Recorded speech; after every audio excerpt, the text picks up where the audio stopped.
नमस्कार, मी कल्पना आपल्या यूट्यूब चॅनलमध्ये तुमचे स्वागत करत आहे।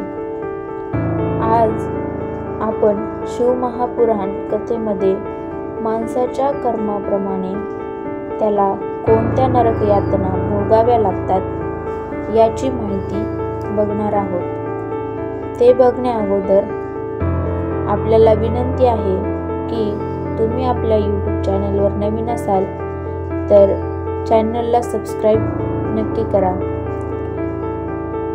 व व्हिडिओ आवडला तर व्हिडिओला लाईक आणि शेअर करायला विसरू नका। तर चला सुरू करूया आपण।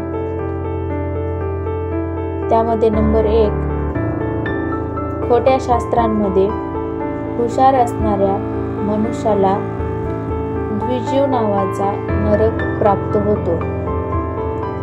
नंबर 2, जो माणूस क्रूरपणाने वागतो, आपल्या मातापित्याची व सद्गुरूची निर्भत्सना करतो, त्याच्या मुखात कृमी कीटक भरून त्याला बेदम मार दिला जातो।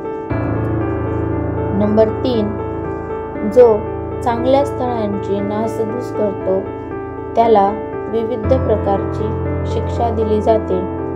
त्याला तापलेल्या लोखंडाला बांधले जाते, त्याचे सर्व अंग भाजून निघते, त्याला असह्य वेदना होतात, परंतु त्याचे काही चालत नाही, नरक यातना भोगाव्याच लागतात। नंबर 4, मनुष्याने ज्या दुष्ट बुद्धीने वाईट कर्मे कर्मेंद्रियाच्या मार्फत केलेली असतात, त्याचप्रमाणे नरकात त्याला यातना भोगाव्या लागतात। नंबर 5, प्राण्यांना त्रास दिला तरी नरकातील यातना भोगाव्या लागतात। तसेच गायीला पीडा देणाऱ्यांना विविध तऱ्हेचे दुःख भोगावे लागते। अशा प्रकारे पापी लोकांना नरकातील अनेक यातना भोगाव्या लागतात। यासाठी मनात देखील पापाचा विचार कधी करू नये। माणसाने नेहमी पुण्याचा विचार करावा आणि आपले पुण्य वाढवित जावे। पण पाप कशाला म्हणायचं आणि पुण्य कशाला म्हणायचं, तर तुकाराम महाराजांनी सोप्या शब्दात पाप म्हणजे काय आणि पुण्य म्हणजे काय हे सांगितलेले आहे।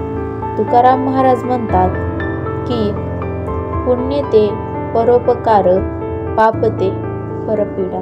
म्हणजेच दुसऱ्यावर उपकार करणे म्हणजे पुण्य होय आणि दुसऱ्याला पीडा देणे म्हणजेच पाप होय। ही महत्त्वपूर्ण माहिती जी शिवमहापुराण कथेमध्ये आलेली आहे ती मी तुमच्यापर्यंत पोहोचवण्याचा प्रयत्न या व्हिडिओ मार्फत केला आहे। आशा करते की तुम्हाला हा व्हिडिओ आवडला असेल। या व्हिडिओला नक्कीच लाईक करा, शेअर करा आणि आपल्या यूट्यूब चॅनलला सबस्क्राइब करायला विसरू नका। धन्यवाद।